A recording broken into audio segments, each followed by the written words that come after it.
ಆಶ್ಚರ್ಯ ಅಂದ್ರೆ ಜಮೀರ್ ಅವರು ಕನ್ನಡ ನಿಮಗೆ ಕಲಿಸ್ತಾ ಇದ್ದಾರೆ. ಆದ್ಮೇಲೆ ಭಾಳ ಜನಕ್ಕೆ ನಿನಗೆ ಕನ್ನಡ ಬರೋಲ್ಲ ಸರಿ ಹೇಗೆ ಜಮೀರ್ಗೆ ಒಳ್ಳೆ ಕನ್ನಡ ಬರೀ ಅಂತಂದ್ರೆ ಹೆಂಗೆ ಹೇಳೋದು. ಈಗ ಕನ್ನಡ ನಾವೆಲ್ಲ ಮಾತೃಭಾಷೆ ಕನ್ನಡ ಅಲ್ವಾ. ನಿಮ್ಮ ಫಾದರು ಕನ್ನಡ ಕಾವಲು ಸಮಿತಿ ಅವರು ಹೋರಾಟ ಮಾಡಿದ್ರು ಅವತ್ತು. ಅದರಿಂದ ನಾವು ಅವ್ರ ಜೊತೆಲಿ ಆಗಿದ್ದು ಆವಾಗಲೇ. ನಿನಗಿನ್ನೂ ಹುಟ್ಟಿದ್ಯೇನೋ ಗೊತ್ತಿಲ್ಲ ನನಗೆ. ಹುಟ್ಟಿದ್ಯಾ? ಸಣ್ಣ ಹುಡುಗ ಇರಬೇಕು ನೀನು ಆಗ. ಚಿಕ್ಕವನಿದ್ದೆ, ನಿಮ್ಗೆ ಗೊತ್ತಿಲ್ಲ. ಆಗ ಎಂಥ ಹೋರಾಟ ಅದು. ಗೋಕಾಕ್ ಚಳುವಳಿನಲ್ಲಿ ನಿಮ್ಮ ಫಾದರು ನಾವು ಒಟ್ಟಿಗೆ ಗೋಕಾಕ್ ಚಳುವಳಿನಲ್ಲಿ ಭಾಗವಹಿಸಿದ್ದು. ನಿಮ್ಮ ಫಾದರ್ MLA ಆಗೋದಕ್ಕಿಂತ ಮುಂಚಿತವಾಗಿ. ಈ ಅಶೋಕ್ ಅವರು ಭಾಳ ವಿಚಾರಗಳನ್ನು ವೈರ್ಲೆಸ್ ಮೆಸೇಜ್ಗಳು ಅಂತೇಳಿ ಹೇಳಿದ್ರು. ಅವೆಲ್ಲವೂ ಕೂಡ ಬಹುಶಃ ಒಳ್ಳೆ ಎಲ್ಲಿ ಸಿಕ್ತೋ ಗೊತ್ತಿಲ್ಲ ನನಗೆ. ಕುನಾ ಅವರ ರಿಪೋರ್ಟು ಅಲ್ಲಿ ಅವ್ರ ಕ್ರಾನಲಾಜಿಕಲ್ ಆರ್ಡರ್ನಲ್ಲಿ ಮೆನ್ಷನ್ ಮಾಡಿದ್ದಾರೆ. ಅಲ್ಲಿಂದ ಬಹುಶಃ ಅವರು ತಗೊಂಡಿದ್ದಾರೆ ಅಂತೇಳಿ ನನಗೆ ಅನಿಸುತ್ತೆ. ಯಾಕಂದರೆ ನಾನು ಇವ್ರು ಹೇಳಿದ್ದು ಅಲ್ಲಿ ಕುನಾ ಅವರು ಹೇಳಿರ್ತಕ್ಕಂಥದ್ದು ಅದನ್ನು ಕಂಪೇರ್ ಮಾಡಿ ನೋಡಿದಾಗ ಒಂದೇ ರೀತಿ ಇತ್ತು. ಆಮೇಲೆ ಅಶೋಕ್ ಅವರು ಭಾಳ ಸ್ಪಷ್ಟವಾಗಿ ನಿಮಗೆ ಹೃದಯ ಇದ್ದಿದ್ರೆ, ಮನುಷ್ಯತ್ವ ಇದ್ದಿದ್ರೆ ತಪ್ಪಾಯಿತು ಅಂತ ಹೇಳಬೇಕಾಗಿತ್ತು, ಕ್ಷಮೆ ಕೇಳಬೇಕಾಗಿತ್ತು ಅಂತ ಹೇಳಿದ್ದಾರೆ.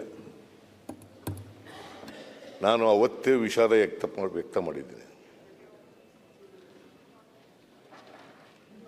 ಈ ಘಟನೆ ನಡಿಬಾರದಂಥ ಘಟನೆ ಆಗ್ಬಿಟ್ಟಿದೆ. ನನ್ನ ರಾಜಕೀಯ ಜೀವನದಲ್ಲಿ 42 ವರ್ಷಗಳು ಶಾಸಕನಾಗಿ ಈ ಮನೆಯಲ್ಲಿದ್ದೀನಿ. 42 ವರ್ಷಗಳಿಗೂ ಜಾಸ್ತಿ. ಜನವರಿ 83ರಲ್ಲಿ ನಾನು ಬಂದದ್ದು ಇಲ್ಲಿಗೆ.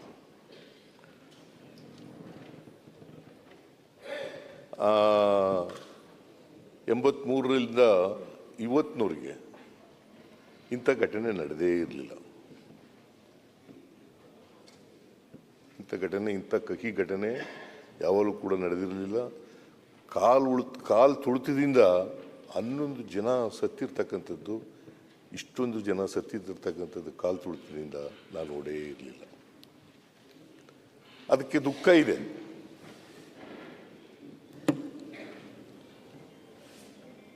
ನಾನು ದುಃಖ ಪಡ್ತಾ ಇದ್ದೀನಿ. ಅದಕ್ಕೋಸ್ಕರ ನಾನು ವಿಷಾದನೂ ಕೂಡ ವ್ಯಕ್ತ ಮಾಡಿದ್ದೀನಿ. ಆದರೆ ಒಂದು ಮಾತನ್ನ ಅಶೋಕ್ ಅವರಿಗೆ ನಾನು ಕೇಳಲಿಕ್ಕೆ ಬಯಸ್ತೇನೆ. ಅಲ್ಲ ಸರ್, ನಾನು ನೋಡಿ ಪುನಃ ಆಯ್ತು ಕೂತಿದ್ದೀನಿ. ನನಗೆ ಬೇಡ, ನನಗೆ ಸಪೋರ್ಟ್ ಏನು ಬೇಡ. ನಾವು ಹೊರಗಡೆ ನಾವು ನೀವು ಹೊರಗಡೆ ಸಿಕ್ಕಿದಾಗ ಮಾತಾಡೋಣ, ಆಮೇಲೆ ಮಾತಾಡೋಣ. ಯಾಕಂದರೆ ಇವರು ಈ ಒಂದು ಟ್ಯಾಕ್ಟಿಕ್ಸ್ ಕಲ್ತ್ಕೊಬಿಟ್ಟಿದ್ದಾರೆ. ಮಾತನಾಡುವಾಗ ಮಧ್ಯೆ ಎದ್ದೇಳೋದು, ಡೈವರ್ಟ್ ಮಾಡ್ಬೋಣ ಆತಗೆ ಅಂತ. ಬರ್ತೀನಿ ಅಂದ್ರೂ ನೀವು ಕೇಳಲ್ಲ ಅಂದ್ರೆ ಹೆಂಗೆ ಸರ್? ನೋಡಿ ಸುನೀಲ್, ಕೂತ್ಕೊಳ್ಳಪ್ಪ. ನೀನು ಒಳ್ಳೆ ಫ್ರೆಂಡು, ನೀನು ಯಾಕೆ ಹಿಂಗೆ ಮಾಡ್ತೀಯ? ಮಾನ್ಯ ಅಧ್ಯಕ್ಷರೇ, ತಪ್ಪಾಯಿತು ಅಂತ ಹೇಳ್ಬೇಕಾಗಿತ್ತು, ಕ್ಷಮೆ ಕೇಳಬೇಕಾಗಿತ್ತು, ವಿಷಾದ ವ್ಯಕ್ತ ಮಾಡಬೇಕಾಗಿತ್ತು. ಅವರ ತಂದೆ ತಾಯಿಗಳಿಗೆ, ಮಕ್ಕಳಿಗೆ ಅವರು ಪಾಪ ಅದು ನೋವಿದೆ. ಆ ನೋವು ಕೂಡ ಈಗಲೂ ಕೂಡ ನಾನು ಡಿಸ್ಟರ್ಬ್ ಆಗಿದ್ದೀನಿ ನಿಜ ಹೇಳಬೇಕು ಅಂತಂದರೆ. ಅವತ್ತು ಇಡೀ ದಿನ ಸಾಯಂಕಾಲ ನನಗೆ 5:15 ಗೊತ್ತಾಯಿತು. 5:15 ಗೊತ್ತಾಗೋವರೆಗೆ ಸತ್ತಿರ್ತಕ್ಕಂಥದ್ದು ಗೊತ್ತಿರಲಿಲ್ಲ ನನಗೆ. 5:15 ಅದು ಒಂದು ಹೇಳಿದ್ದಾರೆ, ಸಿದ್ದರಾಮಯ್ಯನವರು ಜನಾರ್ದನ್ ಹೋಟ್ಲಿಗೆ ತಿಂಡಿ ತಿನ್ನಕ್ಕೆ ಹೋಗಿದ್ರು ಅಂತ ಅದನ್ನು ಕೂಡ ಹೇಳಿದ್ದಾರೆ. ನಿಜ, ಹೋಗಿದ್ದದ್ದು ನಿಜ. ಅದರಲ್ಲಿ ಡಿನೇ ಮಾಡ್ತಕ್ಕಂಥದ್ದಾಗಲಿ ಅಥವಾ ಸುಳ್ಳು ಹೇಳ್ತಕ್ಕಂಥದ್ದಾಗಲಿ ಪ್ರಯತ್ನ ಮಾಡಲ್ಲ. ನನ್ನ ಮೊಮ್ಮಗ ಅವನು ಹಿಂದಿನ ದಿನ ಲಂಡನ್ನಿಂದ ಬಂದಿದ್ದ.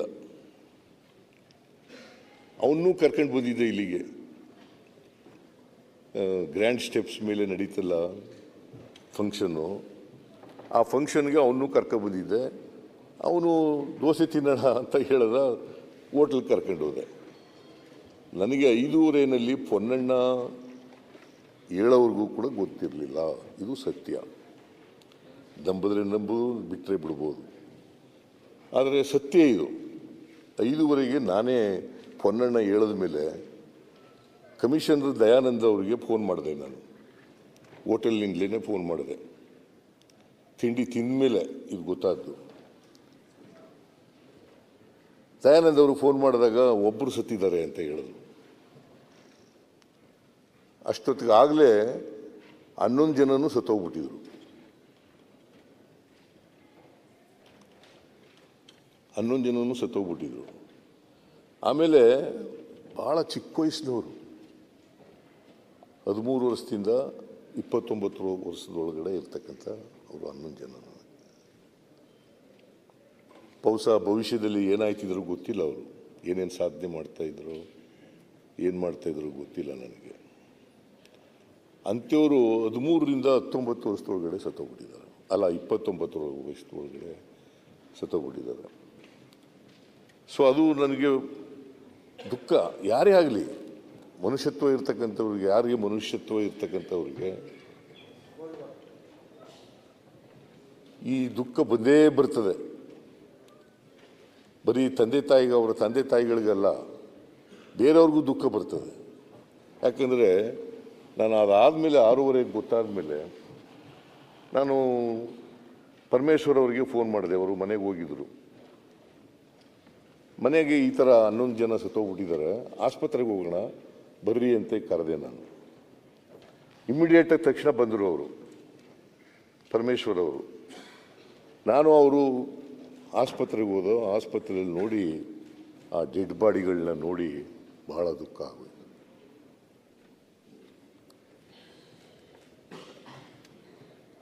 ಅದು ನನಗೆ ಭಾಳ ಡಿಸ್ಟರ್ಬ್ ಮಾಡಿಬಿಡ್ತು.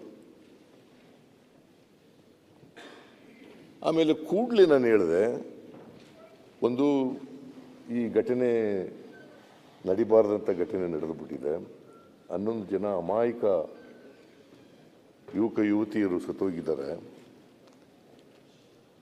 ಇದಕ್ಕೆ ಒಂದು ತಕ್ಷಣವೇ ಎಂಕ್ವೈರಿ ಮಾಡಬೇಕು ಅಂತೇಳಿ ನಾನು ಬಂದ ತಕ್ಷಣ ಮ್ಯಾಜಿಸ್ಟ್ರಿಯಲ್ ಎಂಕ್ವೈರಿ ಮಾಡಿದೆ, ಆರ್ಡರ್ ಮಾಡಿದೆ. Magisterial enquiry. ಜಗದೀಶ್ ಅಂತ ಬೆಂಗಳೂರು ನಗರದ ಜಿಲ್ಲಾ ಅಧ್ಯಕ್ಷರು, ಜಿಲ್ಲಾಧಿಕಾರಿಗಳು, D C thank you for the correction.